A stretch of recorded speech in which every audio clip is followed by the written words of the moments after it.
Hello. Wow, this is so exciting. I'm having such a good time at South by this week. I know we've all been in lots of conversations. This one's special. It's special because we do not often get a behind-the-scenes look at what's really going on in so many of these companies, and the warriors who are fighting to make the work that we want to see happen. So this panel, Businesses Doing More Than Greenwishing. I mean, what a great title. And we're going to start right with that, because what is greenwishing? I think we made it up. That is my favorite thing to do. We know greenwashing, right? When you have something that you see, like a marketing campaign, isn't tied to real impact. It's a way to tug at heartstrings, but what is it doing? And why are we doing that? Greenwishing, on the other hand, is how I see it, is putting a stake in the ground and saying, I want to have this huge goal by 2050. And then in the time it takes to move a company that's like a cruise ship towards that direction, all along the way being, challenged, as you should, but there's a difference between constructive criticism and just throwing tomatoes, really, darts. Some people might say like they're being shot at by fireworks.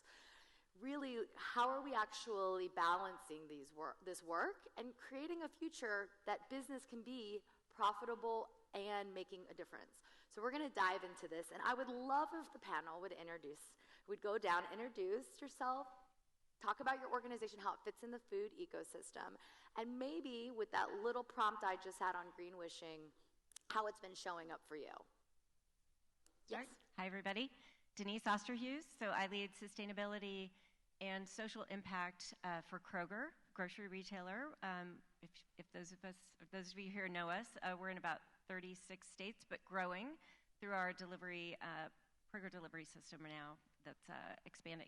So my world is leading our ESG team, and so environmental, social, and governance topics, and helping lead our ESG strategy. So that is the main way we show up in terms of what we decide to do and on what timeline is, we have 3 pillars: people, planet, and systems, and a very broad portfolio of specific topics in that platform. And so we make decisions every day about what we're going to do based on kind of balancing the trade-offs and priorities and in kind of reflecting feedback and engagement from our stakeholders of all types. I'll leave it there for now. And it's been great. I'm Riana. Lynn. I'm a scientist and founder, actually Austin-based entrepreneur here, so very excited to see some local faces and also folks that have descended into the city. I've worked with pretty much everyone on this stage in some capacity.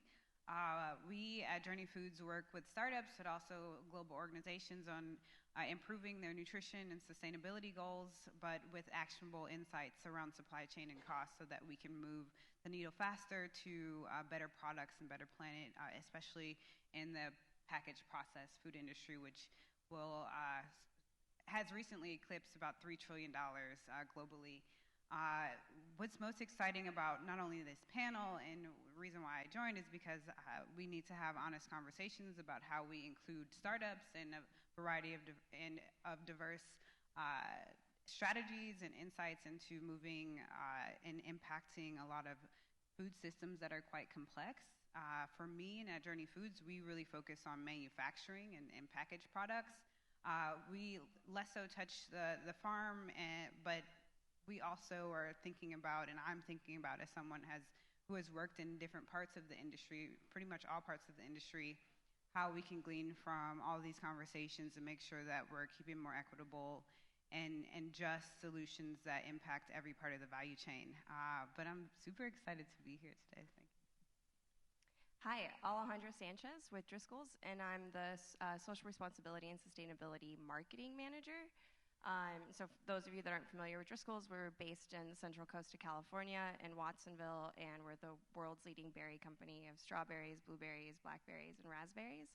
However, we are not the farmer ourselves. We proudly partner with about 900 farmers across 22 countries.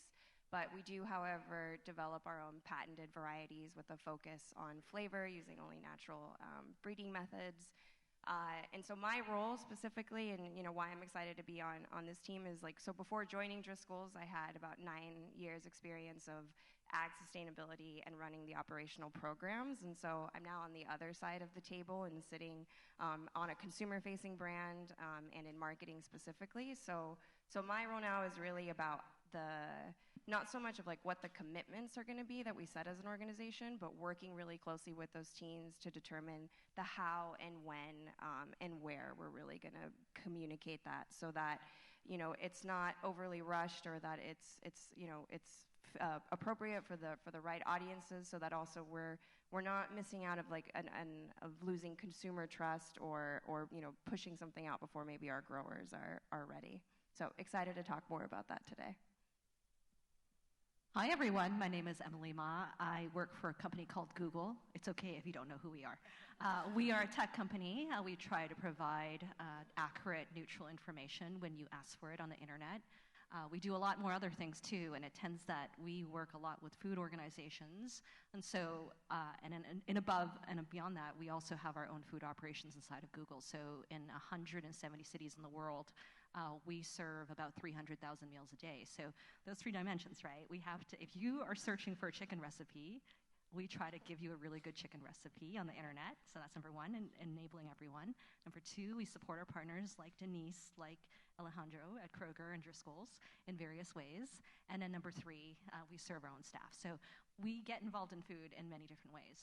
I'm the head of Food for Good. I serve a catalyzing function, which means I go across the company. We're about 170,000 people, and I find ways where we can collaborate across these 3 domains effectively and share best practices with our partners, with everyone.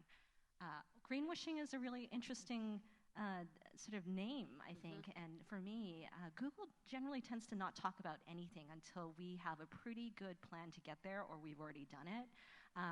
No good deed gets unpunished, and so we tend to be very quiet about what we do until we're almost done. So for me, greenwishing is this challenge of being ambitious enough with our goal setting, and I'll talk a little bit about the food waste goals that we were able to set in 2022 with the support of Kroger and Refed and other organizations, while also being able to execute to the plan, right? So we want to get at least 75% to a goal to be able to make the goal because we have a good plan behind it, but maybe stretch it a little bit so that we have something to strive for, because who knows what's going to be invented in the next 10 years that we don't even know about yet, that we could put into play 3 years from now. So greenwishing is maybe the opposite of good goal setting for me. It's I know many people out there want us to set more ambitious goals, but there's a reason why we might be setting slightly less ambitious goals, is because we truly don't want to be just wishing for something to happen. We want to be actually making it happen. You bring up such a good point, because it's really, how are we not allowing perfection to get in the way of progress? How do we keep moving companies forward towards these big goals that seem in many ways unattainable? Denise, you and I were chatting earlier about some of the bigger goals that you guys have set, and then you step back as a company and say, how are we going to get there? Will you speak a little bit about that? Sure. I mean, that's part of the work that I do with my team is, and I tell our stakeholders and civil society and advocacy groups, I am your internal champion. I'm the one with my team trying to work within our lines of business to make things happen that maybe are not related directly to selling the groceries. So, the business, as you can imagine, has a very big and rich and deep and ambitious business agenda. Lots of priorities around selling the groceries, and that includes work with all of our suppliers, which, as you can imagine, is a pretty big number of organizations that we work with in order to get things to our shelves so that we can all have affordable, fresh, and nutritious food at home. So I think a lot of the work is trying to, and Emily mentioned it too, be both aspirational and achievable in our goal setting. So we try and think of both. So it doesn't help us anymore. I think we used to be more willing to set big goals without a defined roadmap. And part of it was because we want to do all the things. We do. And we are asked to do a lot of things, probably by many of you here. So there are a lot of people who want us to do all of the things. And some of the advocacy groups are very single issue focused. Well, our portfolio of topics is huge, and the spectrum of things that we manage, both for people and our planet, and to help create a more equitable, fair, sustainable food system, that list of topics is enormous. So we do have to set priorities, and we have to balance all of the trade-offs between the things that we decide to do. So that goal-setting process has become more rigorous and more integrated within our lines of business, which is a really good thing. We call it operationalizing ESG, which means that we go to our senior officers and leadership team and say, we think we need to do these things. How can you help us get them done? What is achievable and reasonable? And the one example I would give is Kroger, we have not set a net zero target because I don't know how to do that. And we've been under a lot of pressure to say those two words. Whether hyphenated or not, I don't know. But we have resisted a little bit because we're struggling, I shouldn't say struggling, but it's really hard to do our current 2030 goal for Scope 1 and 2 emissions, which is a 30% reduction from our 2018 baseline. Even that roadmap is incredibly complex and challenging. So I don't know what's going to happen by 2040 and 2050, and I don't want to just wish for something to happen without having a pretty concrete roadmap and at least a really good start. I don't know if I'll get 75% like Emily, but I would love to have more defined goals and milestones to make us all feel better about that commitment. I would add on to that and just say that 2 points. Having before always been on the receiving end as a B2B, we really appreciate that because you know that they're really well intended, but you can also get really disillusioned with the constant stop and go of commitments. And when you're so close, and on our business model, like with Driscoll's, it's so interdependent with the growers that their success and their or their mistakes, just like ours, it's a really interdependent ecosystem right there. That if we took those steps without really knowing what the process is, you don't just lose consumer trust, but you lose trust internally, you lose trust with your growers, you lose trust with leadership, that it could be really damaging in the long run. So I think I would, just appreciate actually that thoughtfulness for the goal setting. And I know that that's the pressure on the outside of just to say those two words. And I'm honest that you brought that up, Denise, and said that you don't know what you're doing or how to figure it out, because I would say that, and we were starting to have this conversation backstage about sort of the complexities of the food system. One of the reasons why I wanted to go into AI for food is because we really don't even know what we're doing today, right? Mm-hmm. Humans are great at food, but we're not great at food for 8 billion people. Yes. We're killing our bodies, we're killing our planet right now, and so we need to just figure out today and tomorrow. Yes. And I wanted you to really bring up the quote around building systems and tracking today for the systems that you have in just operating for employees at Google. That's right. Yeah. That's right. Well, and actually, I want to go to you specifically, Riana, on the idea that so many of these positions have an entrepreneurial mindset, even in these large organizations, because they're innovating for the future. So I think it's a sort of a misnomer that they're working with huge teams. They're actually pushing and helping innovate. Again, these really large organizations. You are an entrepreneur who started a food tech business. Would you just speak a little bit to the why you started that and your experience working with some of the larger companies? Yeah, I mean, one, I'm happy you said that because we need more entrepreneurship in a lot of these companies, and more of these companies, Kroger, Google, have brought and supported companies like Journey Foods, and as we build out our tech stack and build out the data that we need to help other companies solve some of these issues. I am from, sort of a third generation food person, whether it be a farmer or food or a restaurateur. I started and went to school to be a scientist when I quickly realized I didn't want to be stuck in a lab, and I wanted to do things sort of outside and in more fun systems and really impact the culture of food. And so I've been and started restaurants and CPG companies and worked also on the venture side as well. And most of the time that I spent with those experiences, especially even some of the most venture-backed companies, had a really hard time scaling their products and their ideas and their goals. Mm-hmm. Companies like Beyond Meat, they're churning out products now, but I mean, the first 8 years of operations, they took like 5 years to get the breakfast sausage out. Yeah. Wondering like why to pricing and supply chain and sort of nutrition density that they were looking for to compete. And I think that many companies have been pretty bloated in how they think of R&D and sort of movement. And I'm really happy that even in the work and inspiration of bringing that entrepreneurial mindset to some of these companies. And I really wanted you to quote that, sort of how you brought in the team, the small team, to like build out some of the tracking systems within Google. And I know you've been so passionate about like blockchain and supporting different solutions within the space. So what Riana hasn't said is that she was at Google at one point too, so she inherently understands how to work in a large corporation. And for those of you who want to impact some of these large companies like the ones that we work at, get on the inside. It actually will benefit you to understand how much it takes to get an approval to even share data with an organization on the outside, or to work with an organization on the outside once you're on the inside. And so kudos to you for having that part of your chapter of your life.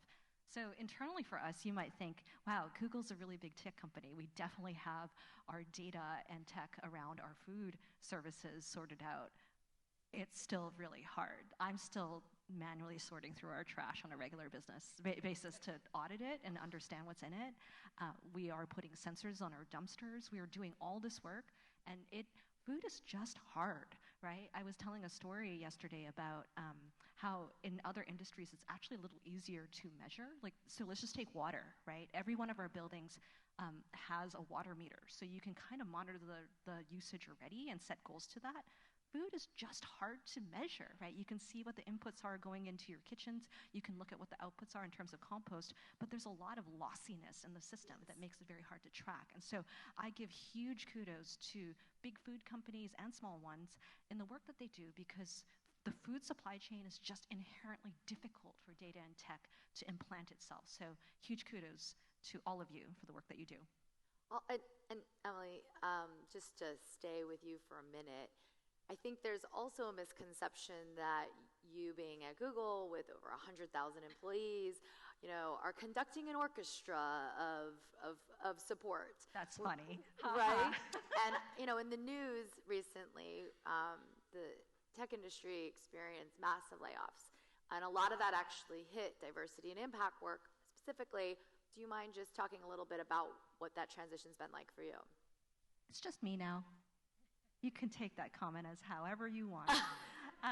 So I'm staying because I believe I can make way more impact at Google on your behalf than if I left.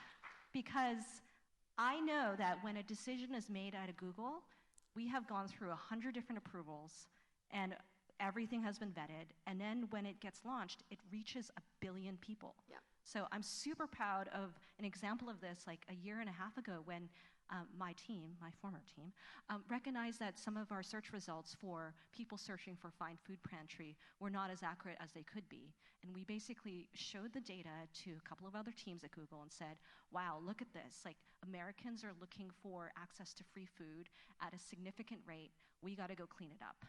But it took us a year to get all the approvals, get all the people aligned, and then we cleaned it all up. It took 100 people to do that. So please be patient with me. Yes. It takes time, but we will make change. And I think a piece of that, so I lead an impact strategy firm working with brands and leaders on this work, and then we call it the do and the say. What are we doing, and actually how are we telling the world about it in an authentic way to move industry? Alejandra, wearing a hat in marketing, I think bringing the consumers along is something that is super important, because this is our community and we want them to be a part of the journey. Would you speak a little bit about how that's been and how you think about impact as an extension of the values of the brand? Yeah. I think, especially coming from an operations background to marketing, I do feel like I carry a little bit of that responsibility and just like accountability through that. And I think what I've tried to bring to this role is just trying to, have people understand that, especially with sustainability. And at the end of the day, there's a lot of things that we're also doing that, or all of us are doing, that is trying to create behavioral change. And language can be such a barrier to that. And in sustainability, it is a very subset of just like, niche professionals. But you're trying to reach such a wide audience to accelerate, that change. So it's constantly telling us of like, on one side of the spectrum, you have science communication, and on the other side, you have an extreme is just, complete greenwashing. And so somewhere in the middle is this sweet spot of strategic storytelling, and so I've like drank the Kool-Aid now, for storytelling. But I know it to be true of just like you need to bring consumers along, and I think that's just a different form. I loved hearing from Vital Farms of like the hens behind the lens, yes. And the chick cams. Those are great. I think that those are all. I read the little newspaper about what Lucy the hen did last week. I want to know. I want to know. And it's just like this different level, I think, of like radical transparency that consumers really need. And consumers are very demanding, but they're also very understanding if you're honest with them. So I think for us especially, like our big challenge is going to be bringing consumers along the packaging journey. Packaging and recycling in the U.S. is extremely complex, and it's not a one answer of just like, it varies by state, it varies by county, it's so complex, and I'm looking forward to being able to like bring our consumers along on that journey and explaining we do look at alternative materials, but we're also looking at just how to recover more PET thermoforms because it's a great product to ship more berries fresh and quality to people. But somewhere in there is going to be a strategic storytelling when you're bringing the consumers along and showing of also being honest of why things failed. I think we hear a lot about the really big commitments, and those are great, and they generate so much excitement. But I would be curious to see if people would also share of when someone did set a net zero commitment or 100% regenerative ag, and when and where it failed, and explaining the why so that more brands could learn from that. And Denise, I think this ties to the ESG backlash conversation in the macro around, we bring people to the table, we bring activists to the table, we bring nonprofits to the table, we bring government to the table to really build towards these goals, and often these conversations end up being major hurdles. People who are partners become adversaries. Will you speak a little bit about, the macro around that, and something you and I talk about with what is the economics of this situation? Yeah, well, I think this conversation about consumers is part of this. So there is a lot of conversation always, but increasingly polarizing in terms of what companies should do and maybe what they should not do. And we at Kroger, we've tried to design our strategy to be very comprehensive, thoughtful, informed by engagement with our stakeholders, putting people first, and that gives us the confidence to set really bold goals, but also know that we can achieve most of them and still have to have some innovation to figure out the rest. But in this crazy world we live in, our customers this year are still struggling to make ends meet. So we have a very price-sensitive customer. Our customers want value. They want affordability. They need to stretch their budget in a year like this, especially. And so we are also putting them first much of the time. So while we want to introduce new, innovative products that are more sustainable, more equitably produced,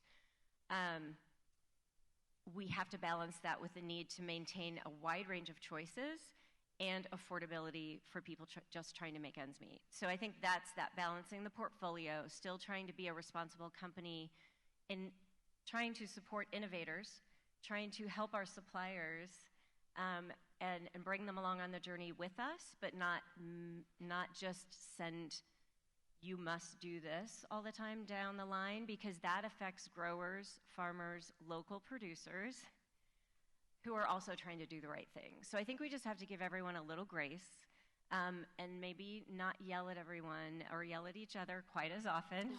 I can take it. I've gotten very accustomed to it, but I'm also trying to advocate for the change internally, and that's why I stay at a company like Kroger, by the way, because it's really an exciting space to be in, and we can drive change. And operating as Kroger, we have an opportunity and a responsibility to drive change in a positive direction. But we do need to be a little bit patient, especially when we have something like a global pandemic that no one predicted, and we're still trying to kind of catch up and regain that momentum. So that's kind of the goal or the framing that we think about every day. And this is the truth, right? These are your partners in making this work happen. As you can see, we have a lot to talk about here and could really keep going. I'm going to pull all of them together and put a little blueprint of best practices that we can share with everybody on how to do this work. And sad that the time's out. Thank you guys so much for being real with us about the challenges. Thank you. Thank you.